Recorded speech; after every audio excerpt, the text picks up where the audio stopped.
आदमपुर के उपचुनाव में अब फैसले का दिन नजदीक आ चुका है। कांग्रेस पार्टी के प्रदेशाध्यक्ष उदय भान लगातार आदमपुर विधानसभा क्षेत्र के एक एक गांव तक, एक एक ढाणी तक पहुंचने की कोशिश में है।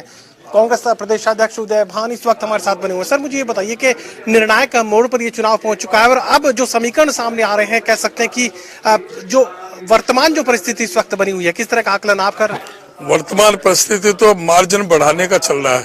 डे बाई डे निर्णय तो पहले ही कर चुके यहाँ की जनता, बहुत भारी बहुमत से कम जिस तरह से भव्य बिश्नोई पार्लियामेंट के असेंबली सेगमेंट में यहाँ 28,000 से आ रहा था, उससे ज्यादा अब हारेगा।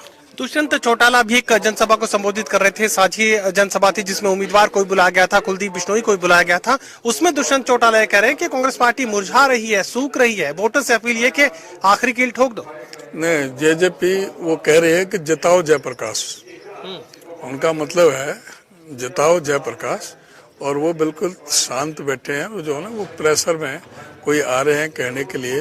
वैसे जेजेपी का यहाँ पर कोई सौदा भी नहीं है, क्योंकि जेजेपी लोगों ने पहले ही खारिज कर दिया, क्योंकि ये धोखा दे करके और भाजपा को इन्होंने समर्थन किया। भाजपा के खिलाफ वोट ली।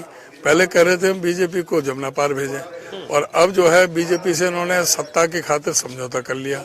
लोगों में यहाँ किसी भी तरह का कोई प्रतिक्रिया उनको मिली नहीं, इसलिए अपने वो फॉर्मेलिटी करने के लिए आ रहे हैं। यहाँ पर कोई अस्तित्व नहीं है। गठबंधन की मजबूती का जिक्र वो कर रहे हैं। जननायक जनता पार्टी के वोटर से अपील की मजबूती से सरकार का साथ दें। क्या लगता है कि वाकई जेजेपी के वोटर जेजेपी के साथ जाने वाले हैं, यानी भारतीय जनता पार्टी को वोट करने वाले हैं? कितनी मजबूत है, दादा राम कुमार गौतम से पूछ लो, देवेंद्र बबली से पूछ लो, अभी जो एमएलए उनका रामनिवास वहाँ का नरवाना का, उससे पूछ लो। सारे दुखी परेशान हैं, इंतजार कर रहे हैं इसका चुनाव का। यहाँ जैसे ही चुनाव का रिजल्ट आएगा कांग्रेस जीतेगी। आप देखना कि क्या बीजेपी का हाल होता है। मुआवजे के मरहम का जिक्र दुष्यंत चौटाला कर रहे हैं। वो साफ ये कह रहे हैं कि डिस्ट्रिक्ट रेवेन्यू ऑफिसर के पास 29 करोड़ रुपए की मुआवजे की रकम पहुंच चुकी है। चुनाव आचार संहिता की वजह से उसका बंटवारा नहीं हुआ। चुनाव के खत्म होने के तुरंत बाद किसानों को मिलेगा मुआवजा। ये सब जानते हैं, सब बोलते हैं कि सिवाय झूठ बोलने के इनके किसी भी चीज में कोई सच्चाई नहीं है। हमेशा इन्होंने झूठ बोलने का काम किया है। मुआवजा इन्होंने कोई भी दिया भी नहीं, कभी भी किसी तरह से। इन्हें पहले कहा था हम भावांतर योजना के तहत बाजरे का हम देंगे 400 रुपए, पिछले साल एक धेला भी नहीं दिया, एक अठन्नी भी नहीं दी।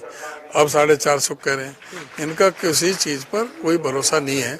मुआवजा जो हक है और मुआवजा जो है वो बीमा कंपनियों ने देना है, लेकिन उसके बावजूद भी ये मुआवजा नहीं दे पा रहे हैं।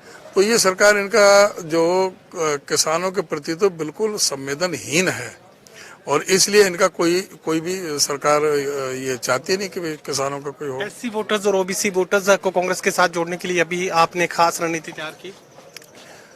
हम जाति पाति पर यकीन नहीं करते। हम सभी जाति वर्ग धर्म संप्रदाय में यकीन करते हैं, और सभी 36 बिरादरी हमें वोट दे रही है। चलिए, कांग्रेस पार्टी के प्रदेशाध्यक्ष साफ ये बात करें कि जीत की तरफ बढ़ रही है कांग्रेस पार्टी, और जीत का दावा उनकी तरफ से सामने रखा जा रहा है। सहयोगी कमल के साथ doctor Mahesh Kumar, total news Adampur, Hisar.